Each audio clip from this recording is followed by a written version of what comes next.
આ દેશમાં નરેન્દ્રભાઈ મોદીએ વડાપ્રધાન પદ સ્વીકાર્યું છે ત્યારથી હંમેશા માટે તેઓ બોલે છે કે મારે ખેડૂતોની આવક ડબલ કરવી છે, મારે મારા દેશના ખેડૂતો સમૃદ્ધ થાય એ દિશામાં જરૂરી કાર્યવાહી કરવી છે।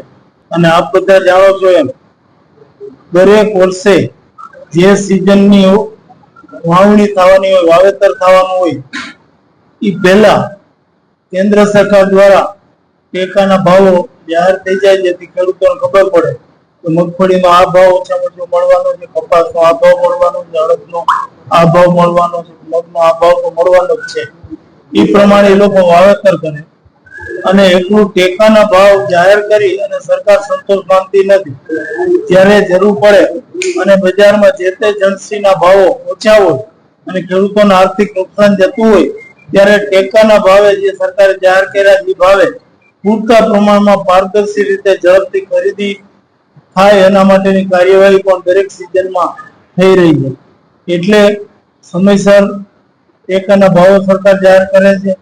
ભાવ જાહેર કર્યા પછી એની ખરીદી સમયસર કરી અને ખેડૂતોને આર્થિક નુકસાન ન જાય એના માટે પણ સરકાર પૂરતી કાળજી લે છે અને સરવાળે એનાથી ખેડૂતોને ખૂબ મોટો ફાયદો થાય છે। ટેકાના ભાવ જે જાહેર કર્યા છે દાખલા તરીકે મગફળી, કપાસ હજી વાવેતર કરવાનું બાકી છે કારણ કે ખરીફ પાક છે। આખા દેશમાં ખરીફ પાકને લગભગ 14 જેટલી જાતો એના ટેકાના ભાવ સરકારે જાહેર કરી દીધા। હવે જ્યારે વાવણી થશે અને આ જાતોનું ઉત્પાદન બજારમાં આવશે એ પહેલા સરકાર ખરીદી માટેની વ્યવસ્થા પણ કરશે જેથી ખુલ્લા બજારમાં ભાવ નીચા હોય તો સરકાર ટેકાના ભાવે ખરીદી કરી અને ખેડૂતોને આર્થિક નુકસાન જાતા બચાવી શકે।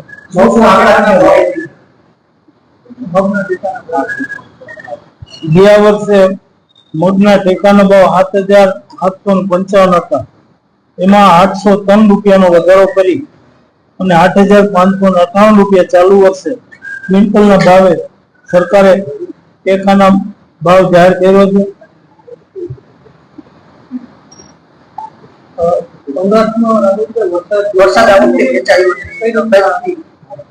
અમુક વિસ્તારમાં સારો પડ્યો છે, અમુક વિસ્તારમાં ટેકાનો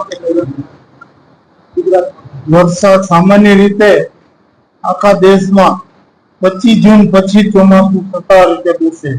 આ વખતે હવામાન ખાતાની આગાહીથી થોડું વહેલું બેસવાનું પણ સંજોગો વરસાદ હજી ક્યાંય વ્યવસ્થિતપણે વરસાદ થતો નથી। છૂટો છવાયો પ્રી મોન્સૂન એક્ટિવિટી જેને કહી શકાય એવી રીતે છૂટો છવાયો વરસાદ થાય છે પણ હવામાન ખાતું જે આગાહી કરે છે મુજબ લગભગ આ અઠવાડિયામાં સમગ્ર ગુજરાતમાં વરસાદ થઈ જશે અને અત્યારે જો અઠવાડિયામાં વરસાદ થાય તો આ વાવણી સમયસરની કહેવાય। એટલે સમયસર વરસાદ થાય એવી આપણે આશા રાખી છે। ચાલુ વર્ષે હવામાન ખાતાએ જે આગાહી કરી છે એ મુજબ અલ નીનોની અસર છે એ સમાપ્ત થઈ ગઈ છે અને હવે લા નીનોની અસર ની શરૂઆત થઈ જેના પરિણામે ચાલુ વર્ષે સ્કાયમેટ અને અમુક જે હવામાન માટેની આગાહી કરતી સંસ્થા હોય એવી આગાહી કરી છે કે આપણે ત્યાં 104% કરતા પણ વધુ વરસાદ થાય અને આપણે તો જેટલો વરસાદ થાય એટલો ઓછો જ છે।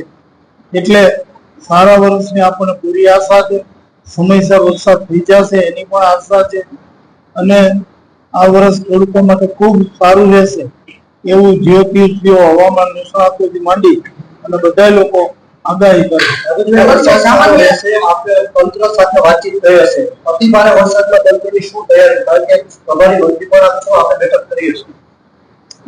આપ બધા જાણો છો એમ આ સરકાર કુદરતી આપતી વખતે ખૂબ જ એલર્ટ રહી છે।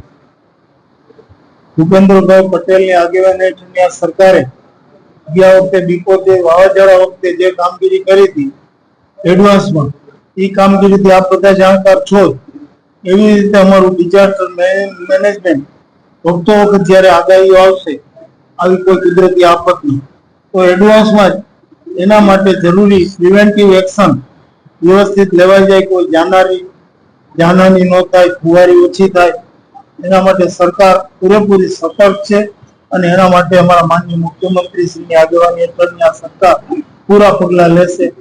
એવી સમગ્ર બાબત આજે રિપોર્ટ આજે સફેદ થવા જઈ રહ્યો છે, શું કહેશો? હું એના વિશે અત્યારે કઈ નહીં બોલું. રઘુભાઈ, માનો છો કે જેટલા અધિકારીને ત્યાં આ પ્રમાણસર મિલકતનો મોટો જથ્થો મળ્યો, આ ન થવું જોઈએ, ભ્રષ્ટાચાર ન થવો જોઈએ, માનો છો? નરેન્દ્રભાઈ મોદીની નેમ છે કે દેશમાં વહીવટી તંત્રમાં કે બીજે ક્યાંય ભ્રષ્ટાચાર ઓછો થાય, લોકોના કામો સાચા અને વ્યાજબી કામો ઝડપથી અને સમયસર થાય અને ભ્રષ્ટાચારીઓને છોડવામાં ન આવે, આવી નેમ નરેન્દ્રભાઈ મોદી પોતાની છે અને એ નેમ સાથે તેઓ વહીવટ કરી રહ્યા છે. ત્યારે ગુજરાતમાં પણ આપ જુઓ છો, કોઈ પણ બનાવ એવો બન્યો હોય તો તરત જ સરકાર કડકમાં કડક કાર્યવાહી કરે.